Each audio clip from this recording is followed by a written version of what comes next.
everyone, welcome to a three-species example for DI modeling. In this video, I will be running through the coding for the example that can be found in the Starter Pack section of the Training tab of the DI Models website, and I'll be running through it in my R window here. As you can see, I've already installed and loaded the DI Models package from CRAN, which means my R session now has access to everything that the package has to offer. This includes some example datasets that you can use to play around with the package yourself. We'll be using the Sim0 dataset today, which we can nab from the package using the data function. So now that we've loaded it, we can see it in our environment over here, Sim0. And we can view it by selecting it to see the full data set in its own tab, or we can simply use the head function to view the first 6 rows of our data set in our console, as you can see down here. This way makes it very easy to see our column names and count our column numbers for use with different methods. So we first need to decide what types of DI models we want to fit. This may be based off some a priori knowledge that we have about how the species interact, or perhaps you want to use these same interaction structures as a previous study. Or maybe you just want to fit them all and then use statistical tests to find the best structure. In this video, I will be fitting the ID model and the full pairwise model, but you can see the other options available in the model fitting section of this example on the website. We'll start with selecting some variable names that we can save our fitted models to. These names should be informative so that it's easy to remember which variable is storing what. In this case, I'll name my ID model as ID model, simple as, and I'll name my full pairwise model as full model. So starting with our ID model, we're going to open up a call to the DI function from the DI models package, and we just need to supply it with some basic information about our data set. In this case, our response column Y is found in the column index 6. So that is the 6th column. Our species proportions prop can be found in columns 3 through 5. The DI model that we want to fit is ID. And the data set which contains each of the previously mentioned columns is Sim0. Running this model, we just see some messages from the package here telling us that the model that we fit is the species identity model, as we requested, and it's also just letting us know that some of our rows don't perfectly sum to 1. In our case, we know that that's fine because if we go to our Sim0 dataset, we can see that we have some centroid communities where all 3 species are planted equally, which means they're all at a proportion of 0.3 recurring. So in R, it's going to cut off that number at some point and it won't perfectly equals to 1, which means we can just ignore that warning because we know where it's coming from. But because that model is fit, we can now see it up in our environment and select it if we want to see it as a list form. For our full model, we do the same DI call, and this time instead of giving the column numbers, I'll just supply the column names because you're able to. And if I'm passing this code onto somebody else that hasn't necessarily seen the data set, the numbers 6, 3, 4, and 5 aren't going to mean anything to them. So the column names might just be a little bit more intuitive, a little bit more easier to read for somebody else. So in this case, our response column Y is equals to response. Our proportions are stored in a list of columns called P1, P2, and P3. This time, our DI model that we want to call is the full pairwise model, denoted by full, and our data is once again equals to sim0. Now our model is also available in our environment, but as we saw with our ID model, looking at them in the environment isn't all that helpful. It's kind of just a mess of different lists. So a much easier way for us to take a glance at how our models look is to use the summary function.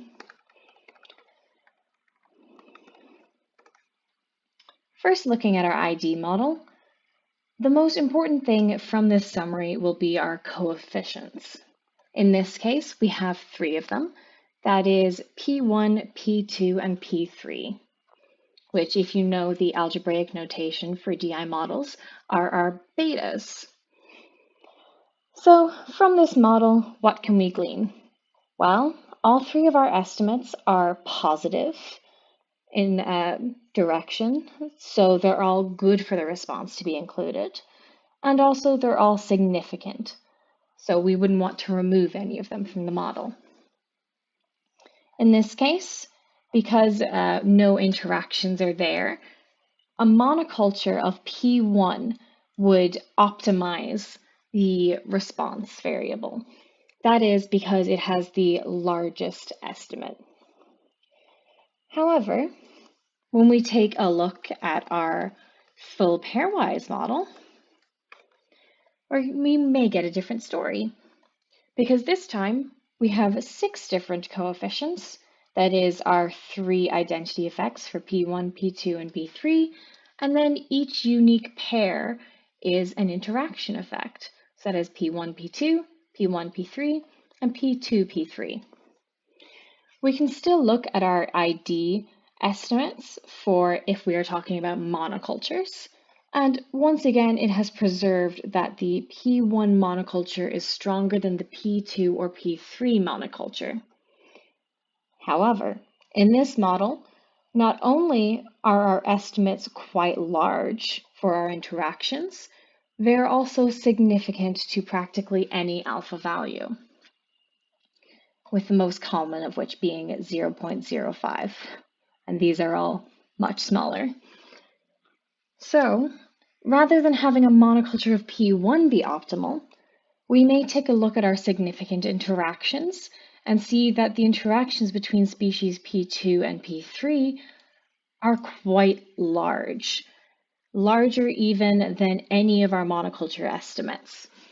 And so it may be beneficial to include these 2 species into our mixture, maybe on their own, or maybe including P1 for that strong ID effect.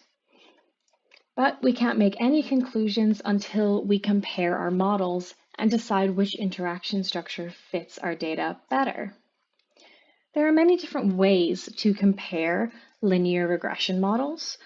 One of the easiest of which would be to simply look at their AIC values, which we can see are included in our summaries here. But just to have them both beside each other and much clearer on our screen, we can use the AIC function on each model and select the model with the lowest AIC value as our best fit.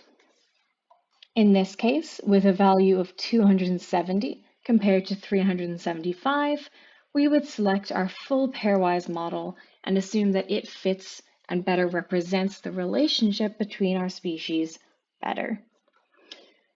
Another way that we could look at these models and compare them would be to utilize the fact that the DI interaction structures are hierarchical, or they're nested within one another.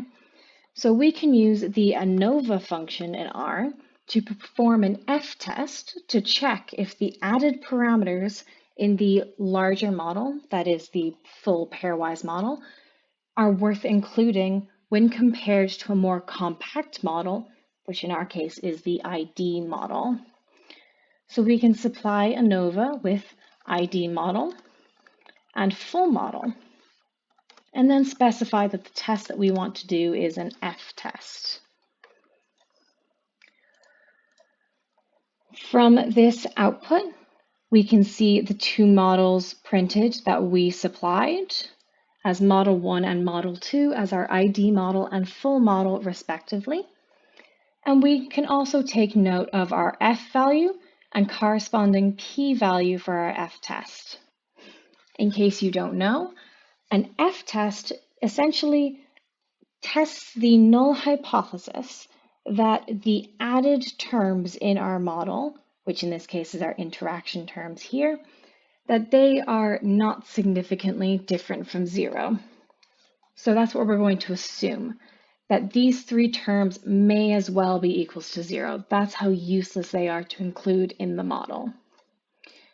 But if our p-value is lower than our alpha value chosen for our confidence, then we can reject this null hypothesis and conclude that these terms are not equals to 0, that they are significantly different, and therefore add value to the model and should be included. And that's exactly what we have here, a nice significant F test. So just like our AIC test, we can conclude from our F test that the full pairwise model represents the data better, that it is a stronger predictor for response. So after doing all of these tests, we now have selected our best model. And some further steps that you could take would be to use the predict function in R.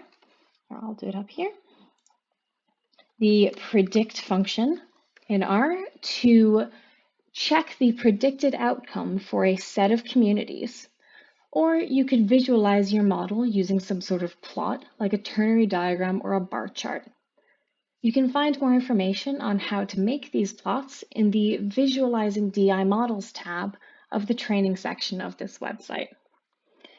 For using predictions, we would simply supply our chosen model, which is full model, and we could leave this blank for it to predict for all of the communities that we have available.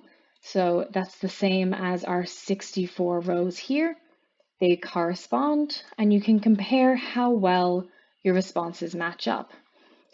Or we can supply some new data. This can include some communities that weren't even in the original design. So they didn't ever have to exist within SimZero. You can select any values that you want. But for convenience, I'll take some designs that were included already in SimZero. So I'll take row 1, which I know to be a monoculture of P1, and then I'll take row 16, which I know is a centroid community, the one that we saw earlier to check on what that warning message from DI was. And so when we run this, forgot a comma here for our columns. When we run this, we get a value for each of the designs that we input. It's as simple as that. I hope this walk along was helpful and easy to follow. Thank you for watching.